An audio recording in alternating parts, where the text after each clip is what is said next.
மத்திய கல்வித்துறை அமைச்சர் மாணவர்களின் போராட்டத்தை அடுத்து இன்று ராஜினாமா செய்வதாக அறிவித்திருக்கிறார். இது குறித்து நம்மிடையே பேசுவதற்காக விடுதலை சிறுத்தைகள் கட்சியின் தலைவரும் நாடாளுமன்ற உறுப்பினருமான தொல் திருமாவளவன் இணைந்திருக்கிறார்கள். ரொம்ப பெரிய போராட்டம், இந்தியா முழுக்க நடந்த போராட்டம். இந்த போராட்டத்துக்கு இன்னைக்கு ஒரு பதில் கிடைத்திருக்கிறதுன்னு பார்க்க வேண்டியது.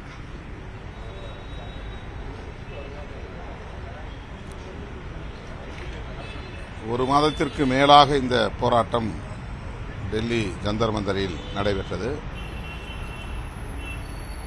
சமூக ஆர்வலர் விஞ்ஞானி சோனம் வாங்சு அவர்களும் 25 நாட்கள் தொடர் உண்ணாநிலை அறப்போராட்டத்தில் ஈடுபட்டு மருத்துவமனையிலும் அனுமதிக்கப்பட்டு சிகிச்சை பெற்றார். தொடர்ந்து மாணவர்களும் இளைஞர்களும் சாறை சாறையாக டெல்லியை நோக்கி அணிதிரண்டு வந்தனர். லட்சக்கணக்கிலே இளம் தலைமுறையினர் கட்சி பாகுபாடின்றி, கட்சி சார்பின்றி பங்கேற்றனர் என்பது குறிப்பிடத்தக்கது. இந்த போராட்டம் மாபெரும் வெற்றியை பெற்றிருக்கிறது. இந்த போராட்டம் கொடுத்த அழுத்தத்தின் காரணமாக திரு தர்மேந்திர பிரதான் அவர்கள் தற்போது பதவி விலகியிருக்கிறார்.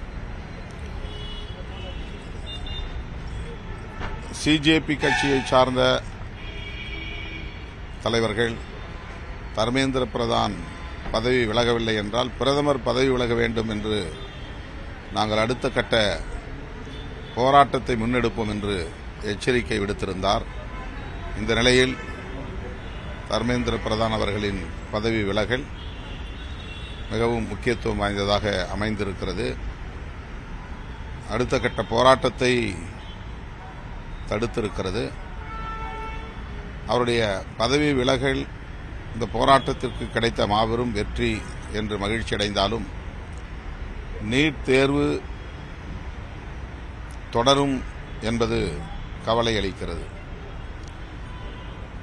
விடுதலை சிறுத்தைகள் கட்சியை பொறுத்தவரையில் நீட் தேர்வை முற்றாக ரத்து செய்ய வேண்டும் என்பதையே தொடர்ந்து வலியுறுத்தி வருகிறோம்.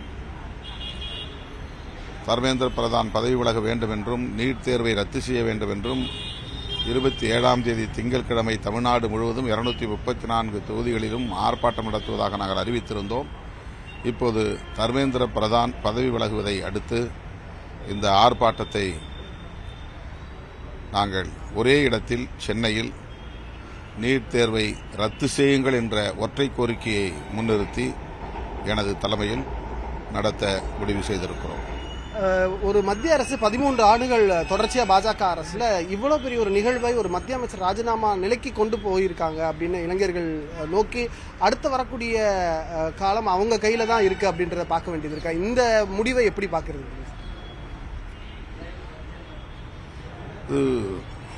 அண்ணா ஹசேரா அவர்களை வைத்து காங்கிரஸ் ஆட்சிக்கு ஒரு முடிவை எழுதினார்கள், முடிவுரையை எழுதினார்கள். அதுவே இன்றைக்கு காலம் இவர்களுக்கு எதிராக திரும்பியிருக்கிறது. இளைஞர்கள், மாணவர்கள் பாஜக ஒன்றிய அரசுக்கு எதிராக அணிதிரண்டிருக்கிறார்கள். தர்மேந்திர பிரதான் பதவி விலகலை மட்டுமே கோரிக்கையாக வைத்து இந்த போராட்டம் நடந்திருந்தாலும் கூட தேசிய அளவில் இது பாஜக ஆட்சியாளர்களுக்கு எதிரான ஒரு போராட்டமாகத்தான் பரிணமித்திருக்கிறது. பாஜக ஒன்றிய அரசின் மீது இந்திய மக்களிடையே கடும் அதிருப்தி ஏற்பட்டிருக்கிறது என்பதை இந்த போராட்டம் நமக்கு தெளிவாக உணர்த்துகிறது. டெல்லியில் மட்டுமில்லாமல் இந்தியாவின் பல இடங்களில், பல்வேறு மாநிலங்களில் அந்த போராட்டத்திற்கு ஆதரவான போராட்டங்கள் நடந்தன. சென்னையிலும் இந்த போராட்டம், மாணவர்கள், இளைஞர்கள் பங்கேற்ற போராட்டம் நடந்தது. ஆகவே இது பாஜக ஒன்றிய அரசுக்கு, ஆட்சி நிர்வாகத்திற்கு எதிரான ஒரு பொது உளவியல் வெளிப்பாடு என்றுதான் நான் கருதுகிறேன். நாடாளுமன்றத்தில் இதை விவாதிக்கணும் அப்படின்னு சொல்லியிருந்தீங்க. இந்த நீட் விவகாரம் மீண்டும் ரத்து செய்வதற்கான குரலை தமிழ்நாட்டில் இருக்கக்கூடிய எம்பிக்கள், குறிப்பாக விடுதலை சிறுத்தைகள் எழுப்புமா? கட்டாயமாக விடுதலை சிறுத்தைகள் கட்சியின் சார்பில் நீட் தேர்வை முற்றாக ரத்து செய்ய வேண்டும் என்பதை மீண்டும் மீண்டும் வலியுறுத்துவோம்.